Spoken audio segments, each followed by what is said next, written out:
We are looking at two powers separated by over 2,000 years, the ancient Persian Empire and the modern, isolated state of North Korea.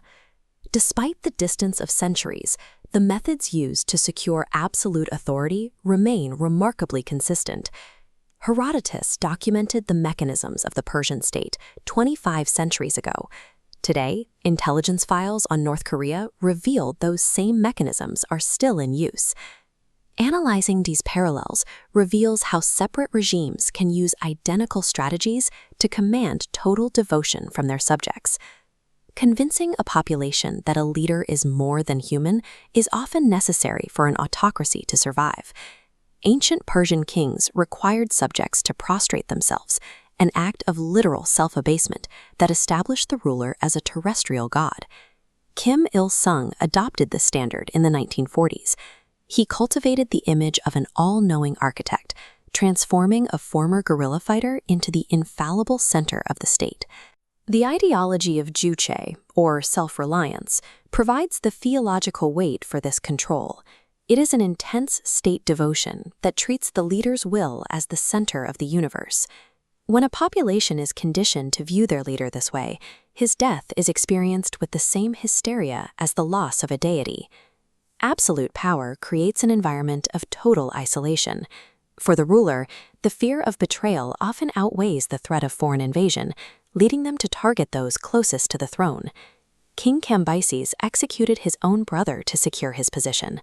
Darius later seized power by identifying and eliminating those he labeled as pretenders, establishing his rule through targeted violence. Kim Il-sung faced a similar internal crisis after the Korean War.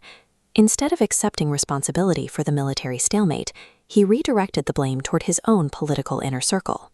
He systematically dismantled the Soviet, Chinese, and South Korean factions within his government. Allies were sent to labor camps or unmarked graves, replaced by men whose loyalty was absolute. In these systems, the greatest danger to the leader is rarely the enemy outside the gates, but the allies standing in the same room. To keep a population unified despite domestic hardship, a regime requires a constant external threat. The Persian Empire used the independent Greek city-states as a permanent foil, demanding total surrender as the only alternative to annihilation. North Korea utilizes the United States and South Korea in the same role, exploiting historical trauma to justify its militaristic grip on society. During the Korean War, U.S. bombers destroyed 80% of the North's buildings. This devastation provided the regime with a permanent foundation for anti-Western sentiment. This threat justifies the Songbun system, a rigid classification ranking citizen loyalty. The population is divided into core, wavering, and hostile tiers. Rank dictates access to food and employment, forcing families to police their own thoughts to avoid the bottom tier. By maintaining a state of perpetual alarm against a foreign enemy, the regime can enforce an internal hierarchy that demands total, visible conformity. These systems are not historical accidents. They are engineered through calculated fear, the selective use of history, and the total control of information. Herodotus spent his life documenting how and why free people chose to stand at the pass of Thermopylae and resist these forces.